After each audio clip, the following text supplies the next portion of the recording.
ito na mga ka-DIY. So, pasensya na kayo, medyo nagkaroon tayo ng masamang pakiramdam sa ating katawan, no? Kasipon, ubo, saka nakatrangkaso tayo.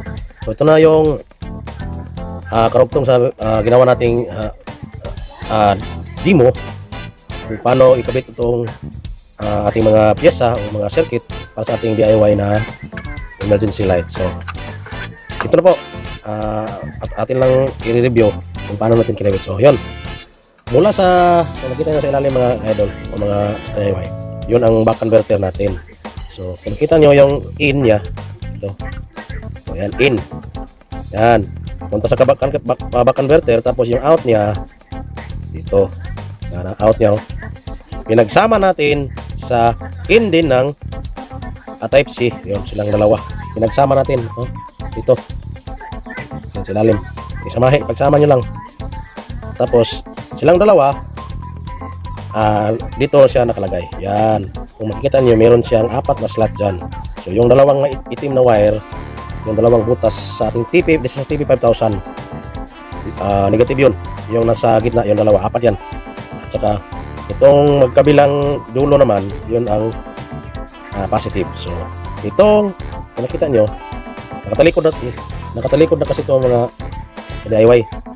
So ginawa natin ang pwesto para masalpak natin yung indicator. So nahugot siya mga DIY. So ito dito yan, papuntang battery. Ito yan ang in. Makikita naman ninyo naman mga DIY kung bibili kayo ng, gagamit kayo ng charging module na TP5000.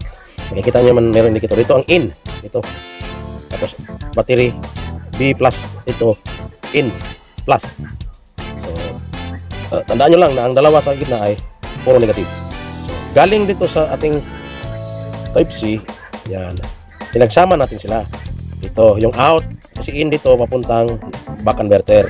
So binalance natin yung 5 volts na labas, kasi 5 volts din dito. So pinagsama natin wire, yung out ng back converter natin na LM2596, tinugtong natin dito sa in ng ating type C. So para hindi magkumpulan yung wire, ito yun ang ginagawa ko, para hindi magkumpulan. Dalawa lang ang dalawang wire lang, kasi napakaliit yung chip na to. So kung maghihinang ka, nako, possible na mag-short. So malalaman natin kung nag-short ang ating connection nito pag hinang, kasi pag sinaksakan mo ng charger, hindi nag-iilaw to, hindi nag-iilaw basta mag-short. So in, tapos out siya, ito yung nahugot papuntang battery, papuntang BMS. So din sa BMS may nakalagay dyan sa kilid na B+ o B negative. So may nakalagay ka lang wire papuntang, ihinang mo sa B negative o positive sa kabila. Tapos kuha ka ng supply sa battery, galing may power section dito. So galing dito sa TP5000, may positive negative papuntang battery, di ba? Galing dito sa in, out ng TP5000. So power plus o power negative. So pwede kang dito kukuha ng supply papuntang switch. Option, pwede ka rin kukuha dito, dito ka kuha ng o maghinang ng positive wire at negative papuntang switch. Pwede yun. So ang nakalagay dyan papuntang dimmer type na switch natin o speed controller ay may nakalagay naman na power negative at power positive. So galing dito sa battery, kuha ka na supply papunta dito. Then ang out nya, motor negative at saka motor positive, papunta na yan sa ating ilaw. Yan. At dito sa ilaw, so malalaman natin kung alin ang negative o positive dito sa dalawa. So para sigurado tayo, gamit tayo ng tester. So alin sa dalawang connection nito ang negative o positive. Malalaman naman natin yun. Basta automatic yung sa gilid, dito sa gilid, palibot, negative yun. At sa gitna yun ang positive. So mas maganda kung meron tayong tester. So ito na ang connection ng mga ka-DIY.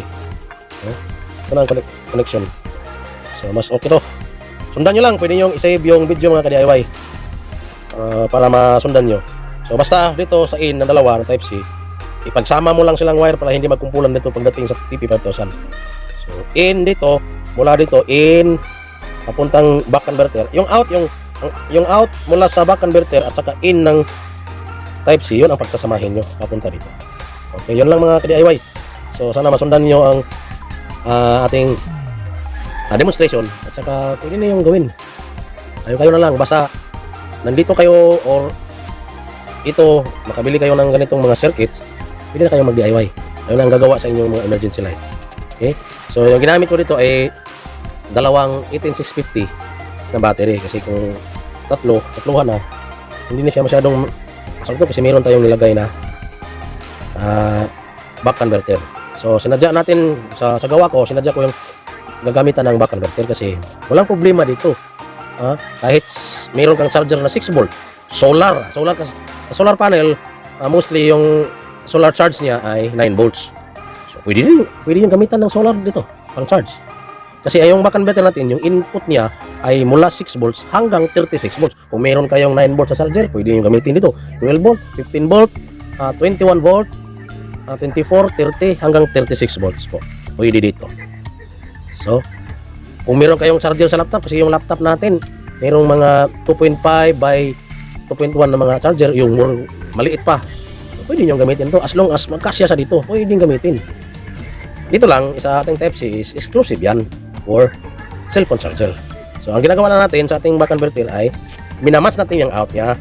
Tulad ng natin video, in-adjust natin yun pababa kasi step down to na maging 5 volts o 5 point something volts kasi minamatch natin dito sa Type-C. Kasi mostly sa ating cellphone charger ay 5 volts yung output. So, balance sila. Bakit ko ginagamitan? Para pag-charge natin dito, maka-indicate pa rin tayo na nag-charging kasi iilaw pa rin to kasi kinunik natin, pinadaan natin sa TP5000 na charging module. So, diba? Yun lang, ka-DIY. So, sana sa mga mag-DIY dyan, maggagawa nito, sundan nyo lang. Sundan nyo lang, pwede nyo i-save ang video nito. So, dito sa BMS, pag nakaparallel ka lang, isang battery, pwede, optional yung BMS, hindi kailangan, pwedeng hindi ka maglagay ng BMS. Pwede yun. Walang problema kasi itong TP5000, meron na rin siyang protection charging, di ba? Meron siyang LED. Pag nag-green to, nag-full charge, automatic magka-cut off siya. Walang magbo-backflow na current. Hanggang dito lang magbo-backflow. Wala na siyang lalabas, mapabalik. Kasi kinakat niya eh. Yun ang purpose ng TP5000 na meron siyang indicator. Red is charging, green is full charge. Nagka-cut off siya. Kaya optional lang yung para sa akin optional itong BMS kapag nakaparallel ka. Maliban lang sa naka-series ka. Meron kang 3 series, 4 na series, yun ang importante na meron talagang BMS. So bibili ka rin kung naka-4 na series ka o 3, sundin mo lang din bilhin mo lang ang BMS na merong 3S na nakalagay or 4S kung meron kang 4. Yun ang pinaka-importante, ang naka-series na may balance ng charging or management. Sa series yun. Sa parallel, pwedeng walang BMS. Saka mga ka-DIY, ang match dito na receptacle kung gagamit kayo ng ganito ay number 4. Kasi kasyang-kasya sa dito sa dalawang screw. So, wala ka nang pagbubutas-butasan pa dito na lagyan ng screw. So, ang butasan mo na lang itong gitna para ilulusot mo lang itong wire galing sa switch. So, ito po ang kasya kung gagamit kayo ng receptacle ay number 4. Sabihin mo lang bibilhan nyo na number 4. Yun. Yung butas niya na paglalaka ng screw ay tamang-tama, kasyang-kasya. So, yun mga ka-DIY. So, ibabalik muna natin yung dalawang screw mga ka-DIY. So, yun na. Ito yung valve na kinonvert natin. So, binodify. Yung kung nakita nyo ang video natin na una. Yung pinalitan natin siya ng circuit na yung COB na LED 3.7 volts. So, yun. So, yun na. Tapos na nating gawa mga ka-DIY. So, susubukan natin siya. I-charge dito sa Type-C. Yan. Charging po siya. Okay, then susubukan na natin siya sa 12 volt na charger. So meron na itong 12 volt na charger. Ito. So, subukan na natin. So, yan. Kita nyo. Red ang color. Yan ang charger. 12 volt to ha. Kung gagamit kayo ng ganito mga ka-DIY, ito. Ilalagay ko lang ang size nito. Dito ay 5.5 by 2.1. Yun ang kadalasan common sa mga ganitong charger na male. Male to eh, kasi female to. Makikita nyo man dyan, may sizing. Dalawang size dito. Basta ganito kalaki. 5.5 mm by 2.1. Ang isang naman ay 5.5 by 2.5 mm. So 2.1 po kasi nung una ang binili ko, hindi ko na malayan yung size. 5.5 by 2.5. Pagkatapos pag gamit ko ng ganito, hindi siya magkasya kasi masyadong mataba yung gitna. Hindi papasok. So yun ang mess ko nung una. Okay, yun na. So 12 volt, then Type-C. Parehas na silang mag-indicate ang charging dito. Okay. Ito naman yung bumbilya nating binorify o kinonvert. Okay. So, yun lang po mga ka-DIY. Maraming salamat.